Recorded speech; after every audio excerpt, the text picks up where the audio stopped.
Hello, and welcome to another episode of the 905er podcast with me, Roland Tanner. My name is Joel McLeod. So this week's episode is inspired by the debate over Burlington's official plan. The plan has been on the forefront of many people's minds over the last few years and has been a contentious point of debate over how we want our municipality to look in the future. It's led to wholesale changes in municipal government and heated arguments at town hall meetings. And this debate hasn't only been centred in Burlington. In Hamilton, we've seen equally contentious debates arising over light rail transit plans to help revitalise their downtown core. Meanwhile, in Oakville, debates have begun over how their downtown will appear in light of developers' plans. As citizens of the 905 region, development is a central part of our local politics. As more and more people leave Toronto and come from other parts of the country and around the world to make this part of Canada their home, it means our communities are going to need to change. What that change will look like is a matter of vigorous debate, though. So today's episode, we hope to bring a little bit of clarity and insight into how we got to where we are today, why the process is so contentious as it stands at the moment, and what we can do to work to create more hospitable and responsive communities for the people who live here. We're joined by Zac Spicer. Zac is the Director of Research and Outreach at the Institute for Public Administration in Canada, a lecturer in local government at Western University, and an associate with Toronto's Innovation Policy Lab. He has a PhD from Western and has completed postdoctoral fellowships at Laurier in Toronto. He's published extensively on aspects of local government in Canada, as well as researched into the ways in which citizens are consulted in decision-making. Zac is as well placed as anybody to speak to the challenges and difficulties cities in the 905 are facing. Welcome, Zac, to the 905er podcast. Thanks so much for joining us today. Thanks for having me. I appreciate it. Yeah, I thought just to get us started, I wondered if you could just give us some background on the work that you do and your sort of long research career into local government and public administration. Certainly.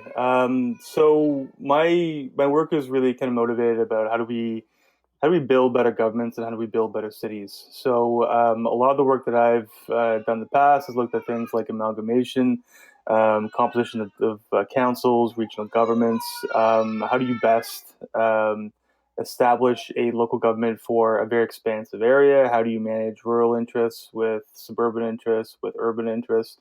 So it's really kind of revolved around building better cities and better governments, essentially. So the $1 million question, I get, moving straight on for that, and one of those impossible questions to ask someone who works in detailed research. What do you see as the main challenges that face municipalities in Ontario in particular? Let's say a couple. I think the big one revolves around money. Municipalities in Ontario are restricted in the areas in which they can gain revenue, right? So it's for the most part property taxes and a sort of mix of various user fees. That can sometimes create constraints, and so you have to sort of budget in a very conservative way. I think it's larger projects, you have to find a willing provincial partner or willing federal partner, or in some cases a willing private partner. So it's tough to sort of build big and think big and dream big. I think so. You have a lot of folks who are very talented, very skilled, very ambitious, who work in local government or who have chosen to serve on council or as a mayor, and I think a lot of them kind of come in with very high hopes of what they may be able to do or to accomplish, and they kind of hit a brick wall a bit, right? And kind of realizing that the money there is allocated over 3 or 4 different budget cycles. There's very little left, and it's very tough to sort of find the money that you need to sort of pursue the projects that you were elected to actually pursue. I think the legislative framework is also somewhat restrictive, and I will mention too that a lot of these protections are in place for a reason. But I mean, the legislative framework is also very restrictive about what municipalities can and can't do. So I think it's a constrained environment to work in. That certainly echoes some of my experience in recent years. And Do you think, when you talk about the constrained legislative framework, one of the big areas where that is the case is with planning and development, but also in other areas. Do you think that creates almost a false impression for voters and as you actually already implied, kind of potential politicians who just don't get the powers that municipalities actually have or don't have, more accurately? Yeah, I think there's this assumption that mayors, especially, are much more powerful figures than they actually are. There's an assumption that your local councillor can do a lot more than they actually can, and I think that a lot of this was sort of revealed during COVID, right? That a lot of the restrictions the mayors have, around like opening businesses and closing businesses and stuff like that. People were hollering at mayors, like close these bars, close these whatever, and like I can't do these things. I don't have the power to do that, right? Yep, yep. And a lot of it comes from our impression of American mayors, right, who hold a lot more power, and in some cases have veto power over budgets and things like that. Up here, the mayor is just another member of council, right? With some additional statutory powers, certainly, but for the most part, they're one vote. But they're usually one of the only folks who has a citywide mandate, so they can use that a bit to sort of say that I speak for the whole city versus one segment of the city. But for the most part, I think that people think that mayors and councillors are a little more powerful, or that they have the ability to instantly do things, and it's just simply not the case. A lot of things have to go through council, right? And so if you're upset about a development coming to your neighborhood, or you're upset about your property taxes or something, it's like, well, we can discuss that at budget time next year or at the planning meeting or whatever, but I'm just one voice. So, I'll do what I can, but it's not as simple as me just kind of waving a wand. I just, on that note, I wanted to ask a question. There's been talk in recent years about giving Toronto, the mayor position in Toronto, a veto vote.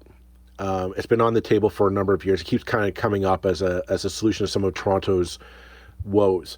But there's always been a strict reluctance to grant that, to amend the Toronto Act to allow the mayor to have that veto vote. I'm wondering, why do you think that is? Why is there this kind of reluctance to amend our legislative acts to give mayors additional power, to kind of give them a little bit more clout and maybe a little bit more of a voice beyond just a council seat? Well, I mean, if you're another member of council, I don't think you want to empower the mayor anymore, especially if you don't always agree with them, right? If you're in a municipality where there's a mayor who's been serving for several terms and you don't tend to see eye to eye, I don't think you necessarily want to increase their power at all. Even if you do agree with them, I think that if you're a councillor, you kind of like the fact that there's simply one other vote and you can put them in place once in a while, right?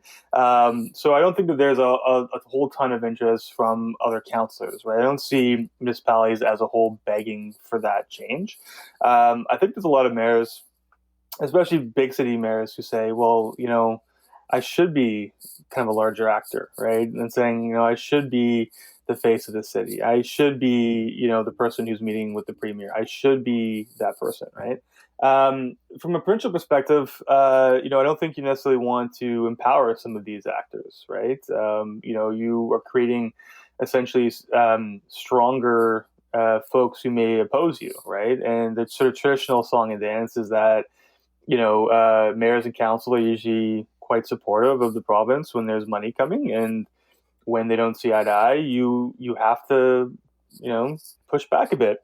And so the relationship between the provinces and councils is always going to be a bit of a push and pull, right? And so when it comes time to push, you don't necessarily want that person to have additional powers or to be in a stronger position, I think, right? So do you think this is a situation that is actually good for Canada as a whole, or good for cities?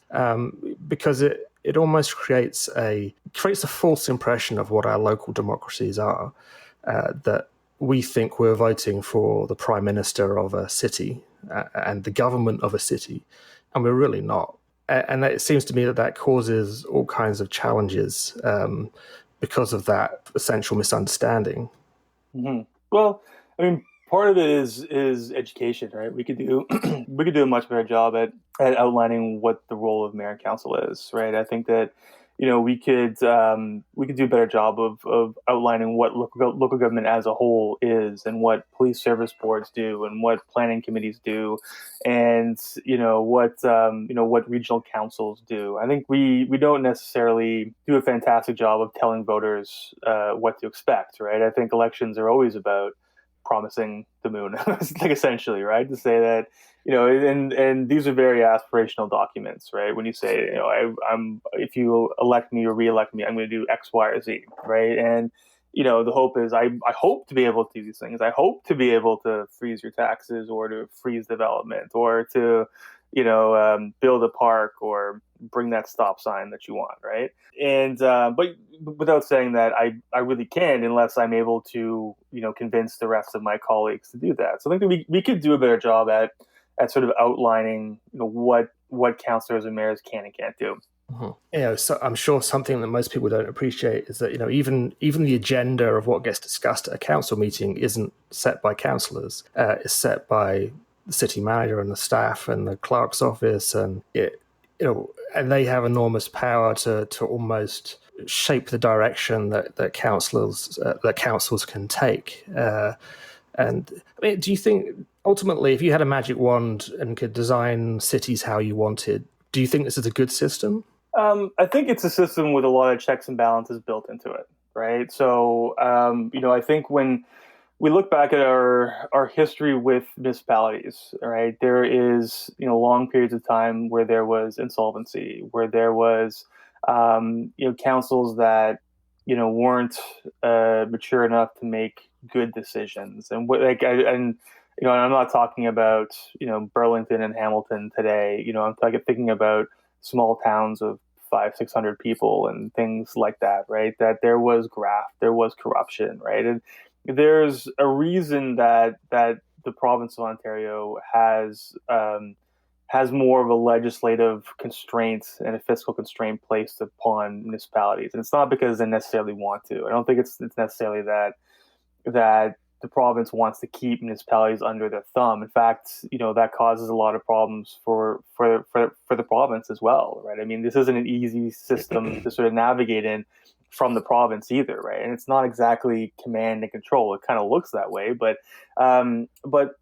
municipalities have traditionally gotten themselves into a lot of trouble over the years, right? If there isn't a sophisticated staff in place, municipalities, municipal councils can get themselves into a lot of trouble, right? We are electing generalists, right? And so, you're not always electing professional planners or accountants or professional managers, right? So staff are there to provide that expert advice, right? And the legislative constraints are there to make sure that there are rules that they have to abide by, that they don't go bankrupt, that they don't spend millions of dollars on a stadium that's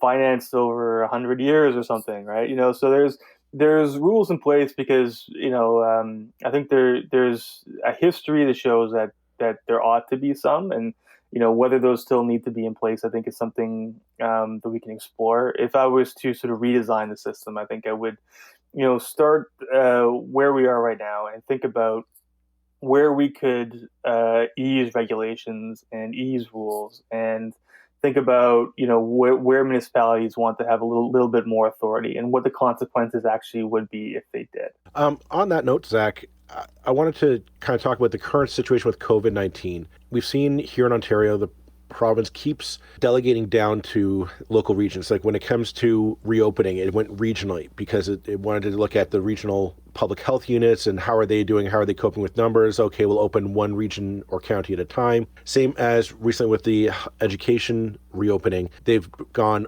they delegated down to the school boards. School boards, you decide how best to reopen. We haven't really heard that in terms of planning responsibility down to the municipalities. And the reason why I bring it up is because we've seen, like in Europe, there's been a movement to kind of make it planning more sustainable more pedestrian walkways, more green space for people to enjoy the outdoors in cities and municipalities. But we haven't really seen that devolution of powers down to the local municipal level yet. I'm wondering, do you think that might be coming, or is that might be a good thing, considering that this pandemic's going to be with us for a while and we might need to rethink some assumptions we had in the past? Well, I mean, to me, this all kind of goes back to the sort of central, decentralized push and pull, right? That, when we think about the pandemic, we have central health authorities who, have a pan Ontario approach, right? And they can look at things across the province, and most importantly, they have the money and the resources to sort of move things around as needed, right? That you can move resources around, you can allocate them, you can track things centrally. You have an army of very intelligent people on the medical side, on the administrative side, to sort of plan out how things are going to work across the entire province. But what I think the province rightfully did is they acknowledged that not every region is in the same boat on this, right? That, Toronto and Peel and Hamilton and Ottawa and Windsor were doing a little bit worse than everyone else, but there's no reason why, Huron County or something along those lines, who has a couple cases, why they can't reopen or begin to make local plans, right? And so when we think of planning, there is that sort of push and pull as well, right? That, can we ease things a little bit to allow for more local variety and for more local taste, and for municipalities to say that this is the course that we are taking, right? But at the same time, can we meet provincial planning and sustainability goals, right? Is that we have things like the green belt for a reason, right? Is that would we allow one municipality to ride roughshod over it because that's the decision locally? Well, that doesn't necessarily play into province-wide goals. So I think it is always this sort of dance between centralization and decentralization, and what's best for one community versus what's best for the province. So, will we see a little bit more of a loosening of those rules? Perhaps, but I mean, things like LPAT are there as kind of a release valve, right? If things don't, if things go haywire, I guess, right? So we'll see, right? I think that, it is time consuming and resource intensive to enforce province-wide planning regimes, just like it is to enforce province-wide anything on municipal government. And you mentioned LPAT, which is certainly something I have some familiarity with. I guess in this particular regard, I mean, the relationship between the cities and the province is always, like you say, a kind of push and pull. But in this one particular area, we have this semi-judicial entity that acts as an overseer of everything that the municipalities do. And one of the reasons we asked you to speak to you today was to do with just in the context of Burlington's official plan coming back for discussion. There's certainly been a lot of claims, and in fact, the region of Halton voted unanimously back in, it's about a year ago, I guess now, voted unanimously that the LPAT should be abolished. Do you think, why do you think LPAT has been so controversial? Well, I think LPAT and the OMB before it, has been controversial because, they at times can override municipal choices, right? Choices about planning, choices about development. And I think that, mayors and council and staff sometimes feel like, well, developers come in and they can do what they want because they know they can go right to LPAT or the OMB or something along those lines. So I feel it's, municipalities sometimes feel that it dilutes their authority a bit, right? But with that said, some municipal actors quite like having LPAT there or the OMB there, right? That, you can make decisions differently because that there's an appeal board there, right? In the same way that some municipalities like having restrictions placed in their finances, right? That I don't have to charge an income tax or think about a sales tax, right? I can just cry poor to the province, right? So it's not necessarily always the worst thing in the world, right? Provincial authority can sometimes frustrate, but sometimes it also, allows for a bit of a safety valve if things go wrong, right? So if you're a municipal planner or a councillor in some cases, I think, if you're very supportive of a particular development, you would like to just approve it, right? Without it having to go to LPAT, right? But if you're against it, right, knowing that it could find its way to LPAT probably works for you, right? So I think it's kind of a love-hate thing, right? Yeah. Do you think? I mean, ultimately, planning is meant to be a municipal area of concern, subject obviously to the provincial kind of vision, if you like. Do you feel that maybe LPAT almost brings the system into disrepute as far as people are concerned, because they're like, well, I voted for this councillor to make decisions for me. Why is these guys, who I don't know who these guys are, they're not elected, they're not, they're just appointed by the province. Why should these guys get to have the deciding vote in what happens in my city? Yeah, I don't know. I wouldn't necessarily use the word disrepute, but I can see how some people would think that, right? But it could be the same way. You could say that I voted for my MPP to make the laws, and somehow it's being decided by a judge. So I think it's there's a couple ways that you can sort of look at that, right? I totally understand people thinking that way, right? That why should these people that we don't necessarily know, and why do they get to make decisions about some development and that's coming to downtown Burlington or Oakville or something like that? Like, I totally get people thinking that way, but with that said, I think it's it has its place, I guess, right? But it's just, and I think it's, LPAT's going to go through a couple of different phases, I think, right? It's going to, the last government made some very serious adjustments to the OMB, and that's how we wound up with LPAT. And some of those rules were toughened up by the current government, right? If we see a change in government, will we see something else happen with it, right? Who knows, right? I think that, it's not an institution that's going to have staying power the way it is over the next 100 years, like the OMB did. The OMB had, had some sustained ability to resist change, right? I don't know if LPAT's going to necessarily have the same chance. I'd certainly be really interested. I don't know if you've done any research in this area, but I'd certainly be interested in seeing how other provinces handle the same subject. I know there are appeals entities in the other provinces, but from fairly limited understanding, I have to say, I know BC handles it very, very differently.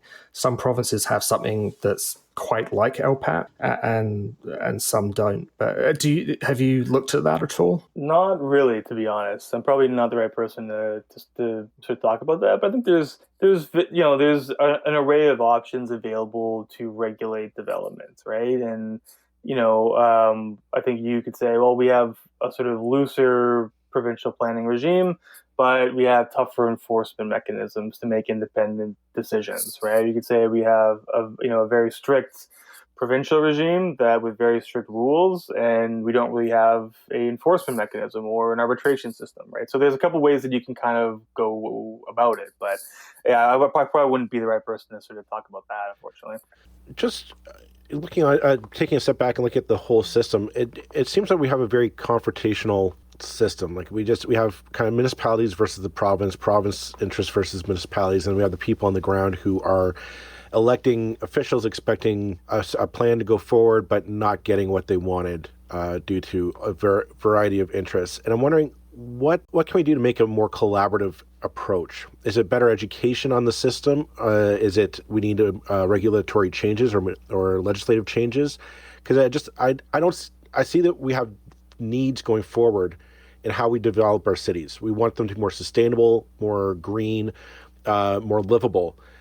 But right now, the system seems to be working against that. We can't seem to get a consensus going forward in terms of how we want to go forward. And what would you think would be a good way to change that so we have just a more collaborative process going forward? Well, I mean, what we're dealing with when we talk about the future of cities or planning or anything else is that there's always going to be different visions of what should be in place, right? And I think at the local level, there's differences in visions, right? Visions clash, right? They they clash on council, they clash neighborhood by neighborhood, right? That, one person's vision of the future of Burlington is, can be very different from someone else's. So, the first step to find consensus is council, right? And to sort of think about, what is best for the future of this particular community, right?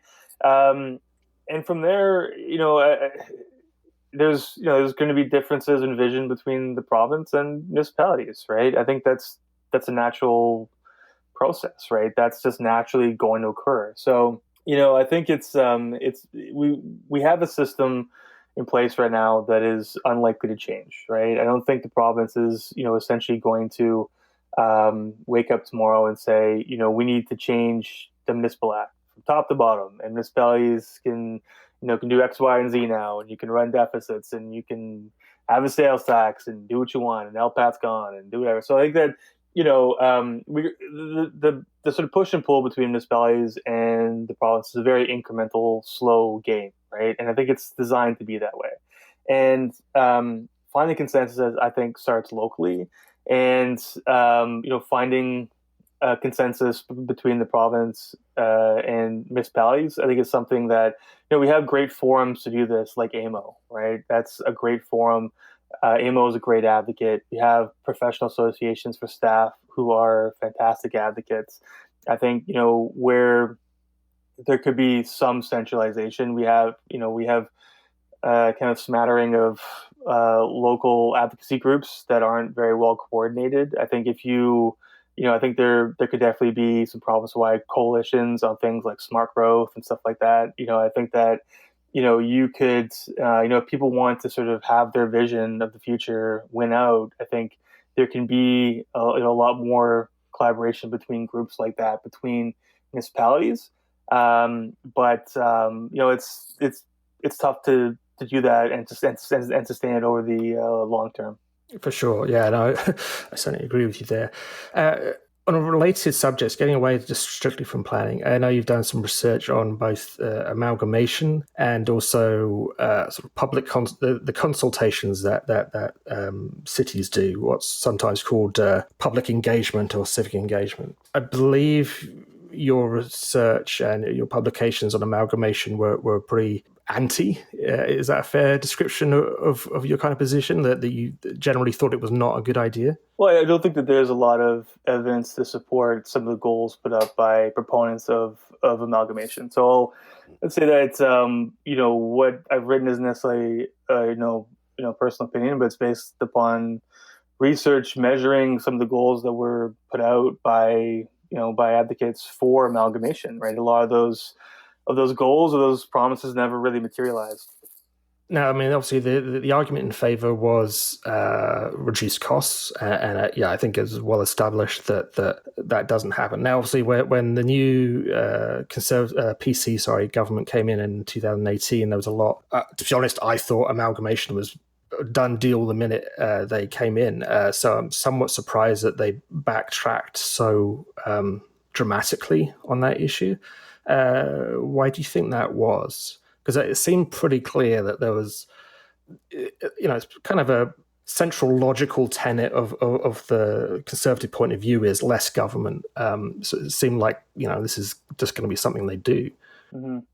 Well, just on that, so on the sort of conservative side of things, right, that, there's this famous story about Ronald Reagan when he was governor of California, and he was looking for ways to reduce the budget and find efficiencies and everything else. And he said, we have hundreds of municipalities, we have, over 1,000. We should amalgamate some of them. And his advisors said, well, Mr. Reagan, creating bigger governments isn't conservative ideology, right? And so from a conservative point of view, amalgamation isn't something that I see anyway. I'm not a proponent of that view, but to me, it isn't something that fits neatly with a conservative outlook, because essentially what you are doing is you are creating larger governments. And if you are someone who is against big government, amalgamation is not something you necessarily want to do. If you have smaller municipal governments, right, you allow for a lot more local flavor, so that, you can have a smaller community of, say, 10,000 people, and you can have consensus there to say that, we want to keep taxes low, and as a result, we understand that we're not going to get as many municipal services. We're not going to get, all the parks and recreation facilities and stuff that we want, but we want to keep taxes low here, and you can have that. And then right next door, you can have a small community that says we want the exact opposite. We want all these facilities. We want a great quality of life, and we're all willing to pay for it, right? And so local preference, is a big part, I think anyway, of the conservative outlook, to say that we're not going to make big governments. We're going to have smaller governments that are better reflective of the people who live there, right? That the will of the people locally can sort of win out in a smaller political unit. Something that is much harder to achieve when you amalgamate, right? So why did this government not pursue amalgamation? I think that is part of it, right? To say that, it's not really a conservative principle. The other thing, of course, is that, amalgamation was, a very touchy subject for the Harris government, right? And partially the reason why they lost government, right? Is that they spent years, really alienating local leaders, and people are very protective of their municipalities. They're very protective of their community and their sense of identity. And just living here in Hamilton, you can drive through Dundas, and you can still see the odd Dundas Forever sign, which was the rallying cry of the anti-amalgamation folks. And you can drive up to Flamborough and you'll see the odd free Flamborough sign or something along those lines, right? So these identities are ingrained in people. Like if you've lived in Flamborough your entire life, you're not a Hamiltonian, you're someone from Flamborough, right? So I think that this government understood that you're not going to make friends doing that, and if you have other issues that you want to pursue, amalgamation is going to consume your entire agenda, right? If you want to really remake the way that the province provides services, if you want to overhaul healthcare per se, right? If you want to do, other big initiatives, if you start going after amalgamation, you can't drop the file to focus on something else. It's going to consume your entire agenda. Right. And as I was happy to point out to people, there were a number of Liberal politicians who made long and successful careers out of amalgamation, so were kind of created by Harris. I think Ted McMeekin is the one I can think of off the top of my head. Yeah, and with regard to Hamilton, do you think? And I wasn't living in Canada at the time that amalgamation happened, but it seems to me, from what I know of Hamilton, that there is a city that is still dealing every day with the fallout from amalgamation, of a city that doesn't feel itself to be an entity, or a unified entity. Do you think that's a fair description? I think that's very fair. Yeah.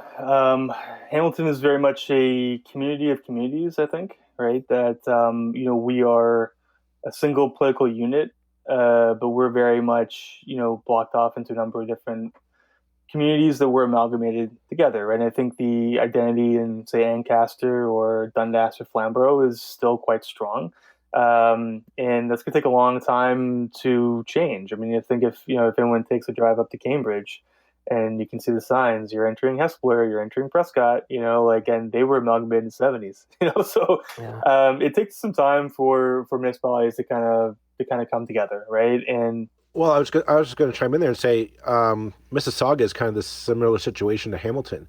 If you drive through Mississauga, you have Streetsville, Port Credit, Cooksville, and all of them kind of they're neighborhoods, but they start off as individual municipalities. And I never got the sense that they totally integrated into the concept of Mississauga. It was kind of, they were all once governed by Hazel McCallion since like the founding of Mississauga. But I've yet to really encounter that people don't, and if you're in Mississauga, people don't view them as Missaugans. Say, oh, I'm from Streetsville, I'm from Port Credit, I'm from Cooksville, et cetera, et cetera. Yeah, I mean, and that's probably not going to really change, right? I think it takes several generations to sort of really shift that. I think that Mississauga has been somewhat more successful than other areas, given that they have so many people who have come into Mississauga since it was amalgamated, right? There's been a lot of sort of inward migration of people from like Toronto that, had really no idea about Cooksville or Port Credit or anything, right?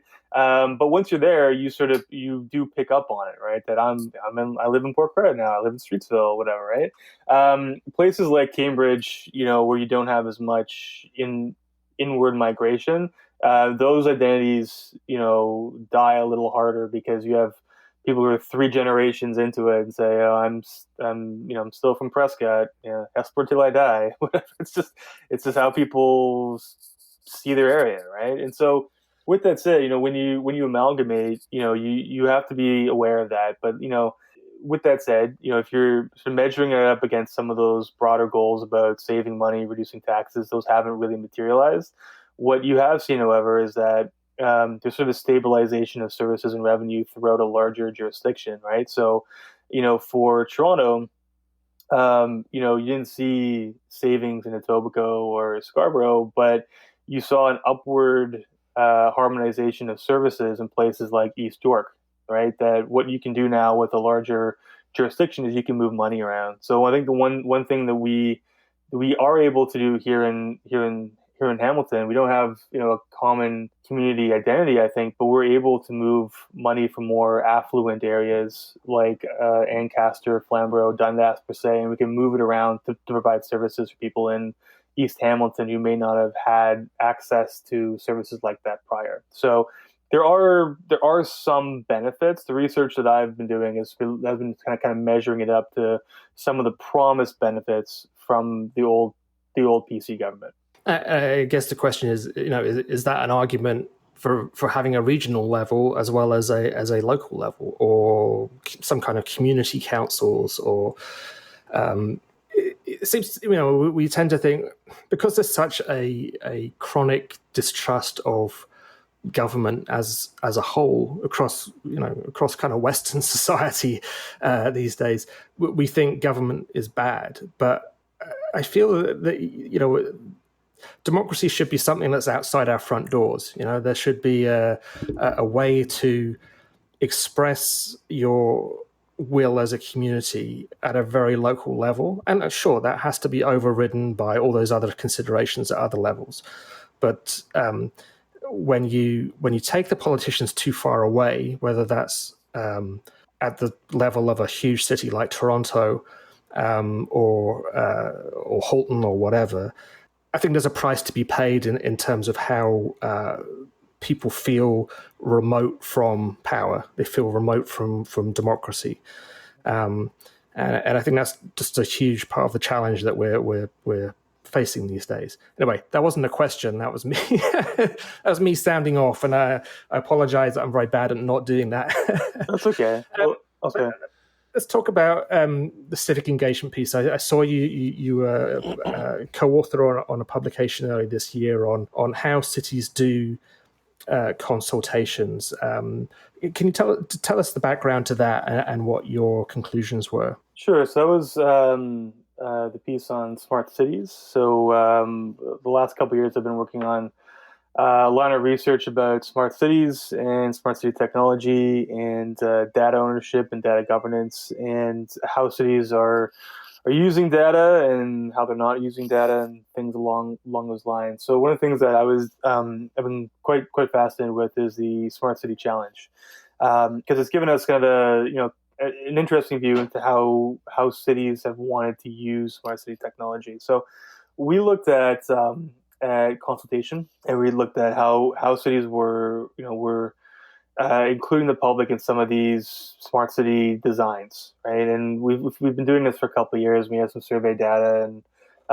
what we found is that there is this sort of push from council and staff to adopt really grandiose smart city plans, right? And to build bigger. It's the same thing with with building a new rec center. You want something big and shiny and stuff, right? So it's the same mentality behind building stadiums and things like that, right?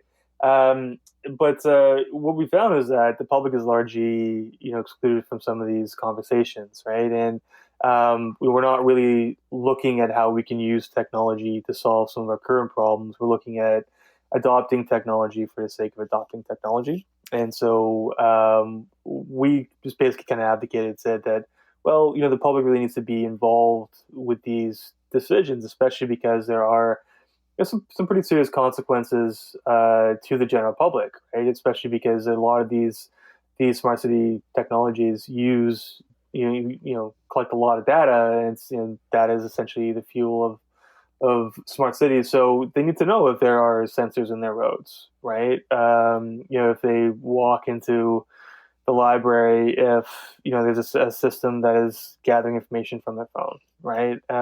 So that it's not just about adopting a new art strategy, or adopting a downtown revitalization plan or something along those lines. That if you don't participate, there's some consequences, that something is going to get built without your consent. With smart city technology, there's a chance that if you don't participate, there's going to be an ongoing surveillance of you, and you have no idea about it, right? So we basically argued that the consequences are a bit higher when it comes to something like smart city technology. And obviously there was that huge controversy and I can't remember the name of it, the proposed development in Toronto down in the where that was very much at the forefront of discussion. Do you feel that the public consultation is something that cities do well habitually anyway? When you talk about the traditional methods of consulting the public are, well, the public meeting is the classic one. You stick a microphone in the middle of a room, line up some chairs, and then you let people shout at you for an hour. I've just coloured the discussion right there by putting my own opinion in. But what do you think about the way that cities tend to do that? Well, I think consultation at all levels, I think, could definitely be improved. I think there's a lot of legislative requirements on municipalities to consult, especially when it comes to things like planning, right? So, what the province has been doing is, tidying up some of those requirements, right? So, like, there's requirements in some places that, municipality must advertise in the local newspaper of record for a period of 2 consecutive weeks or whatever. And it's like, well, we lost our local paper 3 years ago, so what are we supposed to do about that, right? So advertise on the 905er. Yeah, exactly. There you go. There's some requirements like that are being tidied up, right? So I think because municipalities have been required in some cases to do public consultation, there's been a let's check the box mentality, right? And it's that the act says we have to do this, so let's just do it, right? And it's like you said, it's let's get the hall and let's open it up, and the same 6 people who show up to everything are going to come, right? And so I think we've all been to ones like that, and I think there's an important role in terms of informing the public there, but also hearing what they have to say. I don't know how meaningfully that consultation is embedded into the planning process or the policy process, but it's something that municipalities tend to have to do. But also, council likes to hear that staff are doing it, right? Because you can say, this particular plan has come in front of us, and we're going to, widen this road or put in these bike lanes. And say, well, did you ask the public? Certainly, we had 3 open houses. Okay, that's fine then, right? So I think it's been a little bit more performative. I think municipalities have gotten a little bit better at figuring out what they want, who they want to hear from, right? I think, that, like, for instance, just a quick story here. I had a friend and former colleague who was tasked with finding out information about a number of proposed new bus routes, right? And the consultation strategy that they had was a survey put out municipality wide, right? And because this is how we do it, right? We've moved from the open houses to surveys, so we're doing things the modern way, right?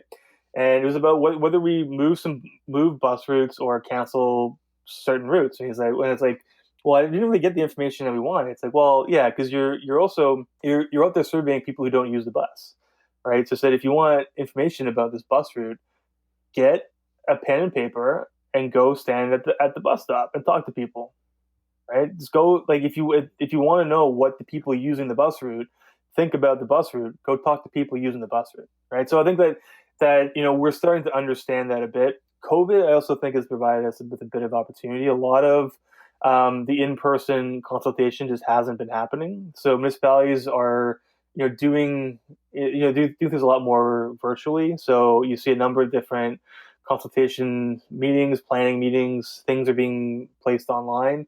Ward boundary review meetings are being placed online.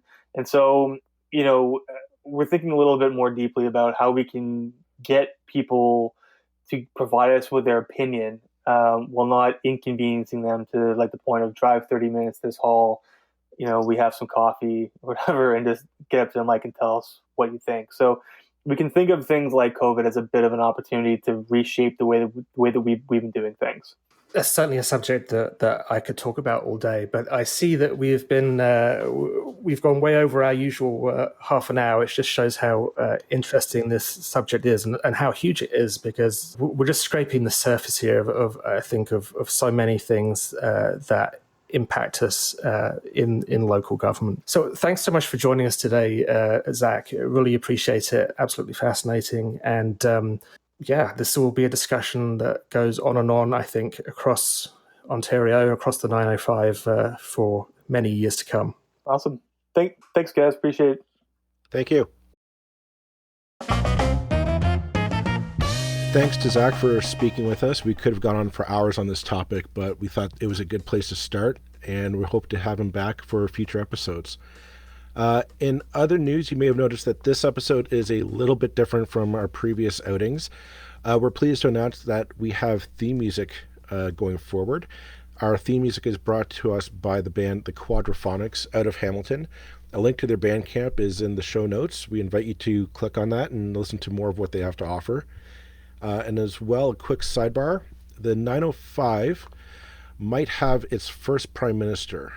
In other news, you may have heard last week that Aaron O'Toole has won the Conservative Party leadership last week. He is the member for Durham in the 905, and we thought we'd officially extend an invitation for him to come on and chat with us about his party's policies and why he would make a replacement prime minister for Justin Trudeau. And this is an official invitation. Should he or somebody on his team be listening, feel free to get in touch with us and we'll set something up. And as a quick reminder, we accept your feedback via email at info@905er.ca, and you can find us on social media, on Facebook, Twitter, and now on Instagram. Please like and follow us there. Look for 905er. As well, don't forget to subscribe on Apple Podcasts, on Spotify, or wherever you listen to your podcasts. Thanks for everyone for listening this week, and we'll talk with you soon. Bye-bye.